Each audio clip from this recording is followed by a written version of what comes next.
अपना जान माल दांव पर लगाकर तखतपुर पुल और सड़क से गुजरना पड़ता है। कई बड़े बड़े हादसे होते हैं और छोटे मोटे धरना रैली आंदोलन भी, परंतु सब डबल इंजन के पावर के सामने नतमस्तक हैं। इसी कड़ी में 10 सितंबर को गुड़वाना गणतंत्र पार्टी के द्वारा जनता की तकलीफों को देखकर शासन प्रशासन से ज्ञापन के माध्यम से समस्या के समाधान करने की मांग करी गई है।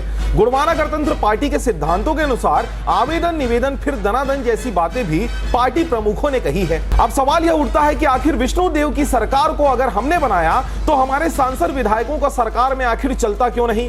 हमारे तकलीफों को विधानसभा और लोकसभा में क्यों नकार दिया जाता है?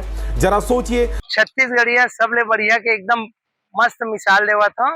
ये तखतपुर मुंगेली बिलासपुर में रोज नवा नदिया बने हैं। देह में पूरा गड्ढा है। कई जने गड्ढा में गिर गिर के हाथ गोला चोरवा जा रहे हैं। कई ठोक मवेशी मर गए। बिलासपुर से तखतपुर उसके बाद मुंगेली, ये बरेलक जगह है। और यहाँ बिलासपुर में कलेक्टर बैठते, मुंगेली में कलेक्टर बैठते। यही छत्तीसगढ़िया मन के निशानी है। छत्तीसगढ़िया मला यही चीज मिले हैं छत्तीसगढ़ बने के बाद। और एम के गड्ढा में कई जन पुजाए है मेरा।